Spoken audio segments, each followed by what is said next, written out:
On revient ici, mon point de départ, ça va être de nouveau les symptômes du passage d'une conscience mentale à une conscience multidimensionnelle ou les symptômes de l'expansion de conscience. Okay, on est dans ce contexte-là.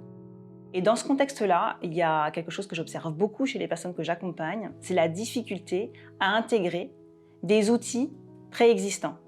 Des outils aussi ou des structures préexistantes. Qu'est-ce que ça veut dire? Par exemple, en business, on nous donne comme des rails ou des règles à suivre pour obtenir tel résultat. D'accord? Tu vas appliquer telle stratégie pour obtenir tel résultat. Ça, c'est un outil structurel. C'est un outil structurel connu dont on sait qu'il donne tel résultat. Et c'est un outil qui est à notre disposition et qui préexiste. Lorsqu'on passe d'une conscience mentale à une conscience multidimensionnelle, on est en train de vivre un processus d'alignement intérieur qui nous ramène à une forme de notre identité d'essence. Une identité de qui on est vraiment. Une identité qui nous demande de nous déployer au plus près et au plus ajusté de qui nous sommes.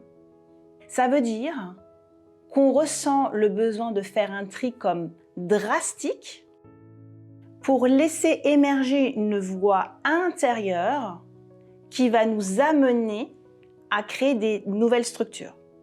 Cette voix s'exprime, mais elle n'est souvent pas bien entendue et pas bien reconnue. On se retrouve donc avec des personnes qui ressentent à la fois des besoins profonds de se centrer et d'écouter leur intérieur, en même temps qu'elles vont chercher à l'extérieur des outils pour réussir. Ici, il y a donc besoin d'éclairer ce qui se passe et ce qui demande à être respecté. Les gens qui expansent leur conscience sont des formes de pionniers. Ils sont des formes de pionniers de la conscience et ils ont comme vocation à amener dans le monde de nouvelles manières de fonctionner. Pour amener dans le monde des nouvelles manières de fonctionner, ça va demander en fait de créer des nouvelles structures, d'accord, des nouveaux outils. Seulement ces outils ont besoin de naître, non pas depuis la tête, non pas depuis la conscience mentale, mais depuis comme un système d'émergence, depuis l'expression d'une vérité intérieure. Ça peut paraître un petit peu fou ou ça peut paraître utopique à certaines personnes. Mais ceux qui le vivent le savent. Ceux qui le vivent vont le reconnaître. Ceux qui le vivent vont le sentir. Ils sentent qu'il y a une voix à écouter. Et parfois, ils n'osent pas écouter cette voix jusqu'au bout. Pourtant, c'est bien en écoutant cette voix jusqu'au bout qu'on va passer de l'évidence intérieure, je sais, je sens, à l'émergence et une forme de jaillissement de nouvelles structures qui vont être comme des structures inspirées. Et je sais que ceci est juste pour moi. Donc voilà, ça c'est vraiment intéressant cette thématique de la difficulté à intégrer des outils préexistants. Donc ça veut dire je teste telle méthode, ça ne marche pas. Je sens qu'à chaque fois, ça ne fonctionne pas en fait, je n'arrive pas à me déployer. Et c'est normal. Parce qu'en fait, ce qui t'est demandé ici, l'invitation ici, c'est comme de tracer ta propre voie et de déployer tes propres outils. Et ça, c'est cadeau pour toi, et puis c'est cadeau pour le monde. Donc là, dans le contexte de l'expansion de conscience au sein de l'entreprise, tu me poses la question des difficultés que certaines personnes peuvent avoir à intégrer des outils structurels en fait préexistants. Et donc, qu'est-ce qu'il y a à faire?